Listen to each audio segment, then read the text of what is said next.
UN Secretary General Antonio Guterres has said it is essential to quickly restore the rule of law in full respect for human rights in Ethiopia's northern Tigray region.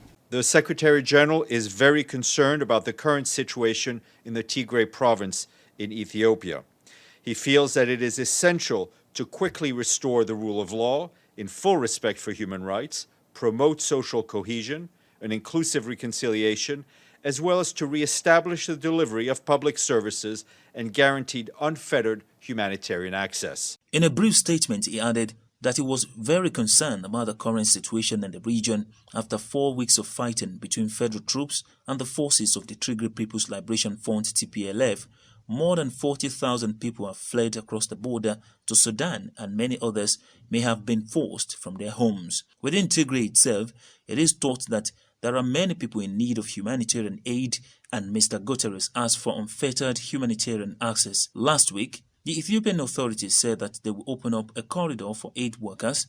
It is difficult to get verified information from the region as a communications blackout in much of the area is still in place. In his most recent statement on Tigray, Prime Minister Abiy Ahmed said the aim of the federal government was to restore law and order there and detain TPLF leaders. He once again rejected any idea of negotiating with the TPLF leadership. The European Union's Foreign Affairs representative has also called for humanitarian access.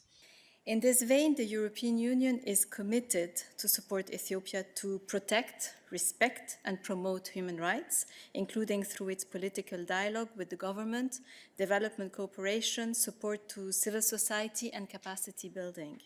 It is clear that human rights and international humanitarian law must be upheld under all circumstances, and any violations be accounted for in line with international standards and instruments. We, as I said before, we are following the situation in Ethiopia with great attention and coordinating very closely with regional and international actors.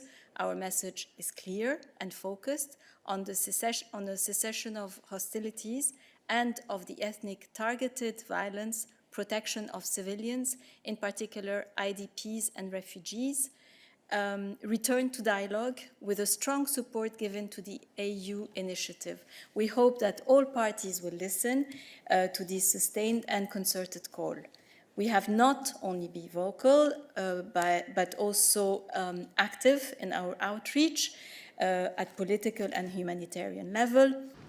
In what is happening in your eastern neighbor in Ethiopia, we appreciate the efforts of Sudanese government and Prime Minister Hamdok aimed at searching for a peaceful solution, both bilaterally as well as a chair of the IGAD. We support those efforts. European Union has consistently called for cessation of hostilities, for unimpeded immediate access of humanitarian workers to the affected areas, and for the protection of civilians. And I have repeated these calls this morning when I met Minister of Peace of Ethiopia in Addis. EU crisis envoy also urges Ethiopia to restore Tigray communications. Joseph Badwaza, senior regional advisor, discussed political instability in Ethiopia with the U.S. House of Representatives Committee on Foreign Affairs Subcommittee on Africa, Global Health, Global Human Rights, and International Organizations.